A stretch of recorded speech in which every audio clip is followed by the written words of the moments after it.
Hello and welcome. Wednesday, a midweek time together. Going to be different this week though because it's a bit of an update and we've got a bit of news that we want to share about where we are today and also moving forward, which I'm finding very exciting. I think there's all sorts of things to explore. But first and foremost, if you've not checked your email and we have your email address, make sure you check your email. We sent an email overnight.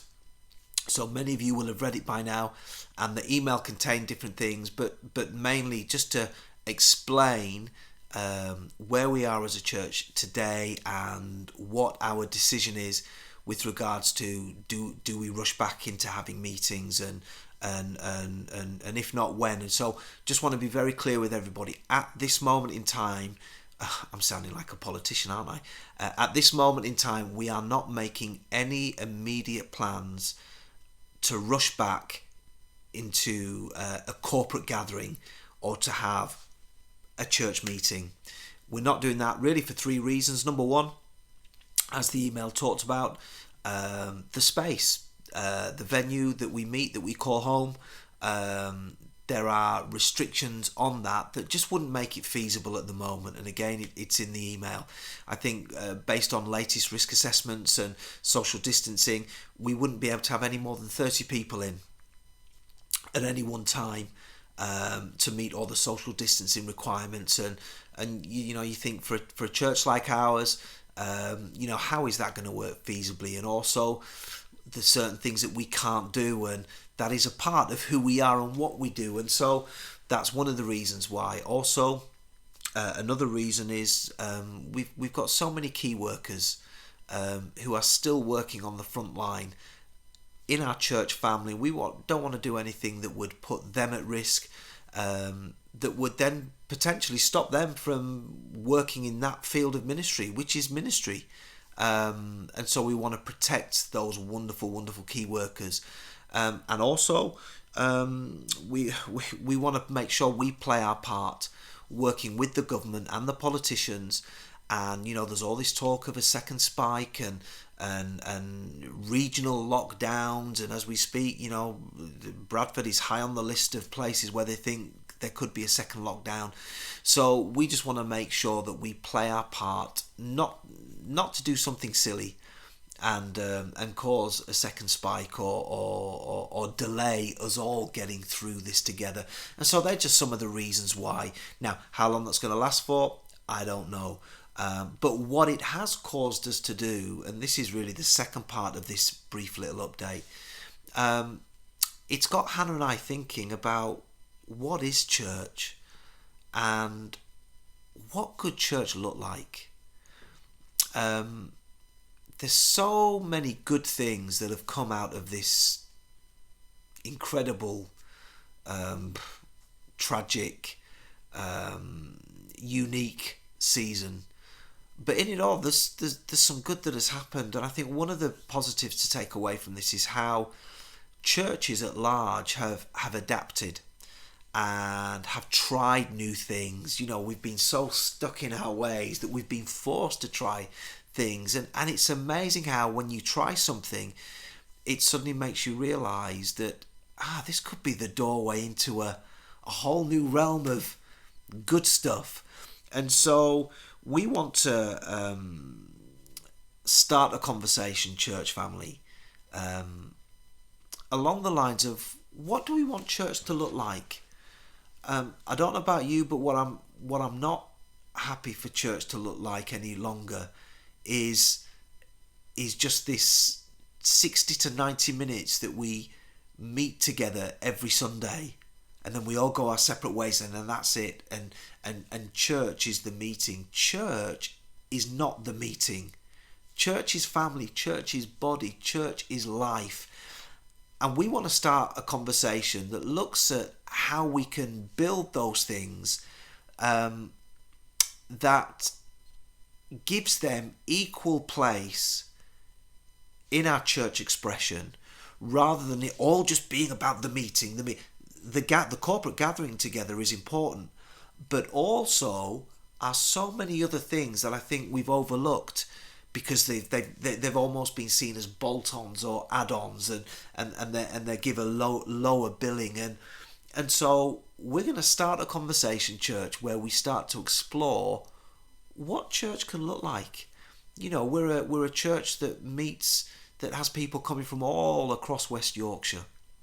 Well, what could church look like if we started to reach into those communities and be God's hands and feet in those communities? And what could it look like? What would it look like if we met together in homes from time to time and ate together and prayed together?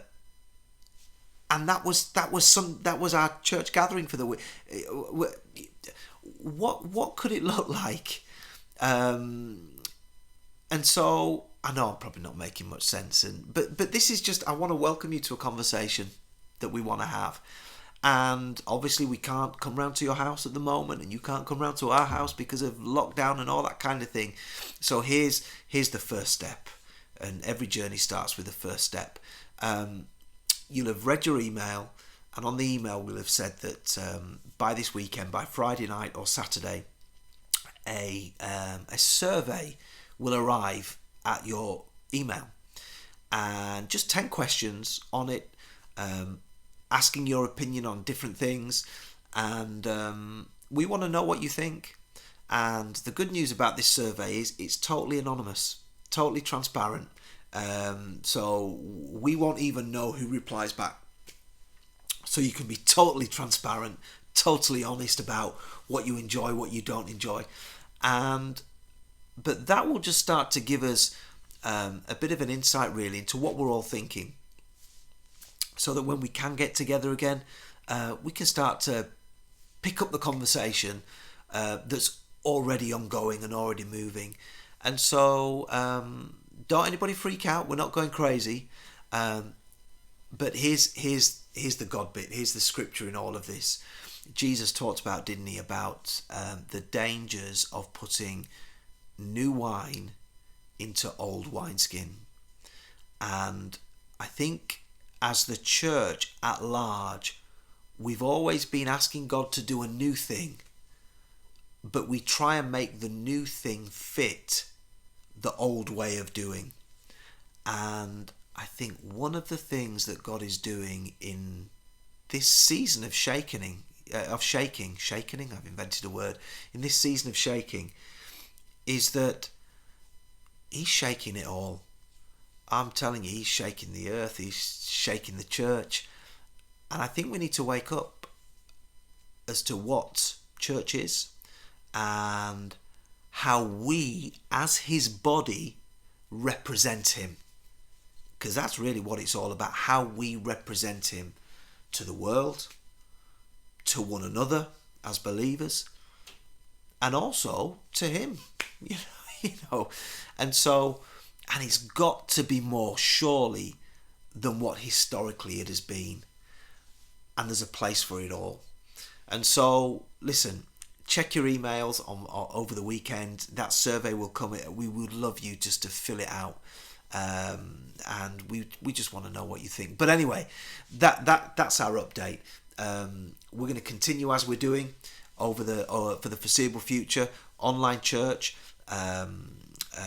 kids Zoom on a Sunday morning, 11s to 13s, they do their Zooms on a Saturday morning, and I know we've got groups of ladies praying and men get together on Zoom from time to time, and so all of that is still going to keep going as we continue to connect. But why not take a journey with us and pray about what it is God is saying to you as we talk about these things. And I know there's going to be a witness in spirit and of heart, and I am genuinely, in this time of mass confusion and chaos, I'm excited at what may be birthed from it.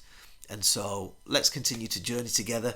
Hope I haven't freaked anybody out by this. Don't worry, we're not going to do anything stupid, but we are going to broaden our horizons, and we are going to be more reflective of what the church is. And if we need to make some changes, we'll make some changes, and we'll build on the good. But anyway, it's getting late when I'm recording this, so I'm just going to stop talking now. Love you. Join us on Sunday for our next online service, but check your emails, and we want to hear from you.